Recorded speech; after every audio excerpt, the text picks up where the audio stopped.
Item ಯಾವುದೇ ಇರಲಿ try ಮಾಡಿ ಆಚಿ ಚಿಕನ್ ಮಸಾಲಾ. ಆಚಿ ಚಿಕನ್ ಮಸಾಲಾ. ನಕಲಿ ದಾಖಲೆ ಸೃಷ್ಟಿಸಿ ಆದಿಚುಂಚನಗಿರಿ ಮಠದ ಆಸ್ತಿಗೆ ಕನ್ನ. ಬೆಂಗಳೂರಿನಲ್ಲಿರುವ ಮಠದ ಆಸ್ತಿ ಕಬಳಿಕೆಗೆ ಯತ್ನ. 11 ಆರೋಪಿಗಳನ್ನ ಬಂಧಿಸಿದ ಪೊಲೀಸರು. ನೀವು ರೈತರ ಮಕ್ಕಳು, ರೈತರ ನೋವು ಅರ್ಥ ಮಾಡ್ಕೊಳ್ಳಿ.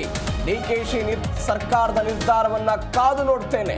ಉಗ್ರ ಹೋರಾಟದ ಎಚ್ಚರಿಕೆ ನೀಡಿದ ದೇವೇಗೌಡರು. ಸಿದ್ದು ಕೆಳಗಿಳಿಸಲು ಬಿಡದಿ ಟೌನ್ಶಿಪ್ ಅಸ್ತ್ರ. ಹೈಕಮಾಂಡ್ಗೆ ಕೊಟ್ಟಿರೋ ಆಶ್ವಾಸನೆ ಈಡೇರಿಸಲು ಡಿಕೆ ತಂತ್ರ. ಸಿಎಂ ವಿರುದ್ಧ ಮಾಜಿ ಪ್ರಧಾನಿ ಸ್ಫೋಟಕ ಆರೋಪ. ರಾಜ್ಯ ಸಚಿವ ಸಂಪುಟ ವಿಸ್ತರಣೆ ವಿಚಾರ. ಬೆಳಗಾವಿ ದೊಡ್ಡ ಜಿಲ್ಲೆ, ಹೆಚ್ಚು ಸ್ಥಾನ ನೀಡಲಿ.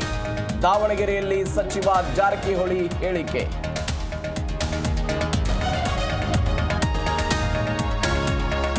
ಬೆಂಗಳೂರಲ್ಲಿ ರೌಡಿ ಪಿಎಸ್ಐ ಅಟ್ಟಹಾಸ ಪ್ರಕರಣ. ಪತಿ ಥಳಿತ ವಿರುದ್ಧ ಪತ್ನಿಯಿಂದ ಡಿಜಿಗೆ ದೂರು. ಗಂಡನ ಮೇಲೆ ಕಠಿಣ ಕ್ರಮ ಆಗಬೇಕು ಅಂತ ಒತ್ತಾಯ.